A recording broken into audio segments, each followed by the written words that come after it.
Opinion টাইমসে আপনাদের সকলকে স্বাগত। আমি এআই সাহেব রয়েছি আপনাদের সাথে। সন্দেশখালী সপ্তাহের 7 দিনই কোনো না কোনো কারণে সংবাদের শিরোনামে। বিগত কয়েকদিনে একাধিক ভিডিও ভাইরাল হয়েছে, যার ফলে এক প্রকার প্রশ্নের মুখে এসে দাঁড়িয়েছে সন্দেশখালীর আন্দোলনের সত্যতা। বিজেপির দাবি, সন্দেশখালীর বুকে যে আন্দোলন হয়েছে সেটাকে কালিমালিপ্ত করার জন্য তৃণমূল কংগ্রেস এমনটা করেছে। পাল্টা সুর চড়িয়েছে তৃণমূলও। স্থানীয় এক তৃণমূল নেতাকে মারধর করার অভিযোগও ওঠে। তাতান গায়েন নামের স্থানীয় নেতাকে বাড়ি থেকে বের করে মারধর করা হয়, মাটিতে ফেলে তাকে লাঠিপেটা করা হয় বলে খবর।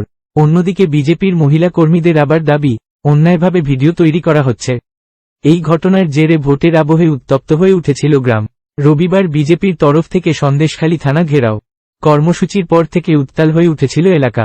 থানার সামনে জড়ো হন মহিলারা, কার্যত পুলিশের সঙ্গে ধস্তাধস্তির মতো পরিস্থিতি তৈরি হয়।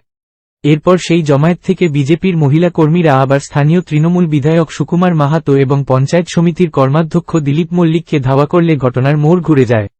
এরপর তৃণমূল নেতার অভিযোগের ওপর ভিত্তি করে রবিবার রাতে গ্রামে পুলিশ অভিযান চালায় বলে অভিযোগ। মহিলা পুরুষ নির্বিশেষে গ্রেফতার করা হয় কয়েকজনকে। বেরমজুর কাঠপোল বাজারে টায়ারে আগুন জ্বালিয়ে ঝুপখালির মহিলারা পথ অবরোধ করেন। পুলিশের তরফ থেকে সেই বিক্ষোভ হটানো হয়। একই সঙ্গে 3 জন মহিলাকেও আটক করা হয় বলে খবর। পরে অবশ্য তাদের ছেড়ে দেওয়া হয়। তবে রাতের বেলায় পুলিশি অভিযান আটকাতে গতকাল রাতভর লাঠি ঝাঁটা হাতে গ্রাম পাহারা দেন গ্রামের মহিলারা। বিজেপি মহিলা কর্মী সমর্থকদের এই কর্মসূচির ফলে সন্দেশখালী আন্দোলনে নতুন মাত্রা যোগ হল বলেই মনে করা হচ্ছে। এখন এই পর্যন্ত। নজর রাখুন, সঙ্গে থাকুন ওপিনিয়ন টাইমস। ওপিনিয়ন টাইমসে আপনাদের সকলকে স্বাগত। পশ্চিমবঙ্গে এই প্রথম বাংলা নিউজ পোর্টাল। আমি এআই দিয়াসিনী, আর আমার সাথে আছে আমি এআই আদিত্য। রাজনীতির ডান থেকে বামের সব খবর আমার সাথে। আমি এআই ঐশানী। খেলা থেকে বিনোদন, সঙ্গে থাকবে সেলিব্রিটিদের কুটকাচালির খবর।